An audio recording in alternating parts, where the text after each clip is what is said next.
Thank you all for coming.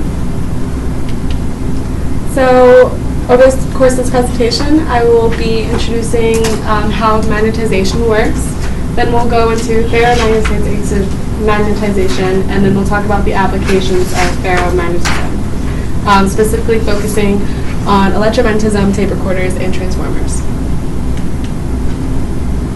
So just to give you an introduction to how magnetization specifically works, consider an iron slab that is divided into different domains that each have atomic dipoles that go in the same direction. And you can think of these domains as tiny magnets with different tiny magnetic fields.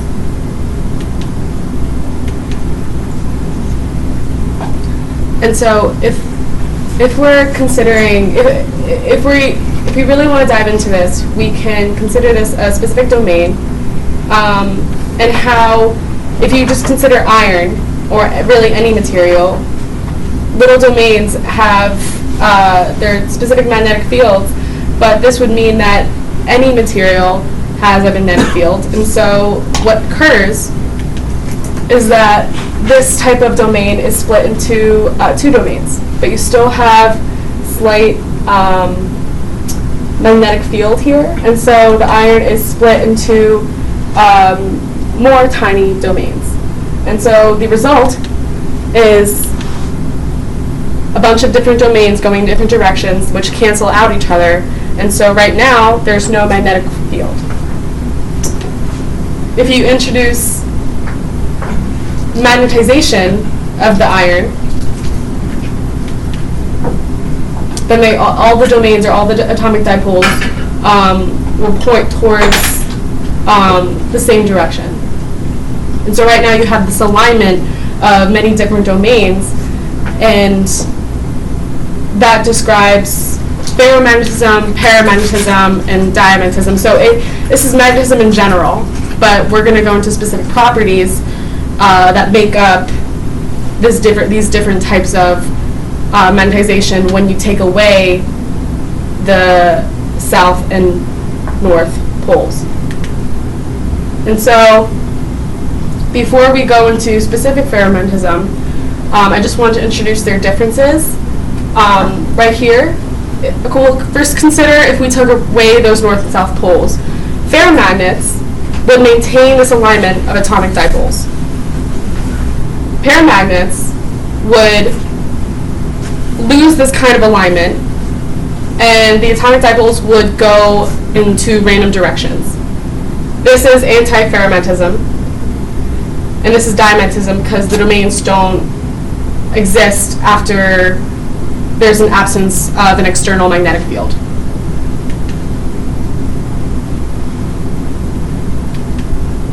And so this is what we're talking about. So you take away the external magnetic field and you maintain this alignment.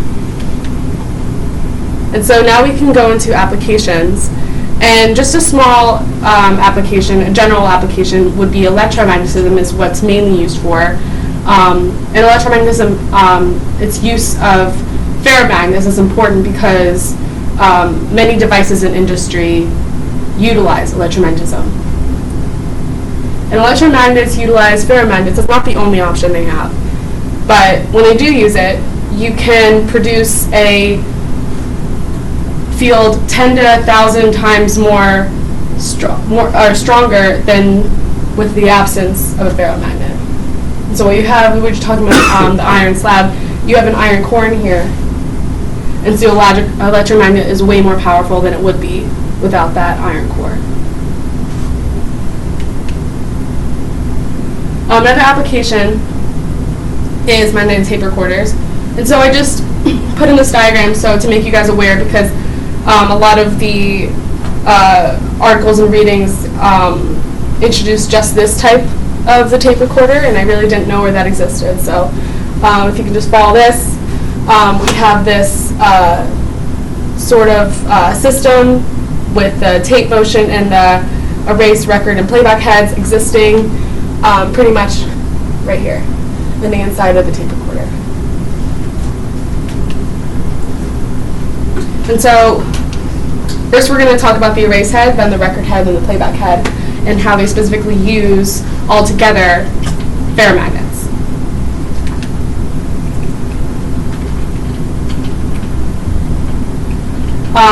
So the erase head first applies a high amplitude, high frequency AC magnetic field to the tape to erase any previously recorded signal. And this is the first step that the tape takes. And you can see that the atomic dipoles are going into, they have some sort of pattern, but they're randomized by the erase head. The effect is a thoroughly randomized magnetic emulsion. Then we go with the tape motion with the randomized dipoles heads to the record head, which, because magnetic tapes are very sensitive to their previous history, this tape recording needs a high frequency signal to be applied to the tape head, and thus the result is the stirring of the magnetization of the tape. We also ensure each part of the signal has the same magnetic starting conditions for the recording. Then we reach the playback head, and the magnetized tape passes under this head, and so the head's ferromagnetic material is magnetized, and this magnetic field reaches the coil of the wire up here, and then you have the output signal. The result is the induced voltage forms of an electric image of a simple recorded tape. Another application are transformers. And I concluded with this because we went into so much detail about the electromagnetism and their use, and I want to incorporate a specific use that we're familiar with of electromagnetism using a ferromagnet. And just to summarize what a transformer is, I don't know if anyone's aware, but it's an electrical apparatus designed to convert alternating current from one voltage to another. And so how it uses the ferromagnetic properties is that it efficiently raises or lowers AC voltages by increasing power so that the voltage is raised and the current is proportionally lowered, and vice versa. And right here, you do see the iron core, and you do see the magnetic field applied to it.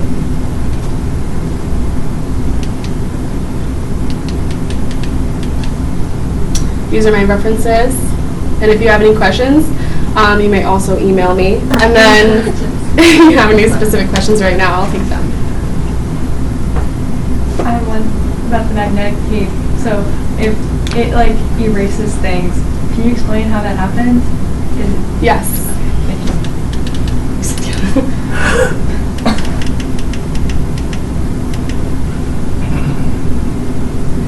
Okay, so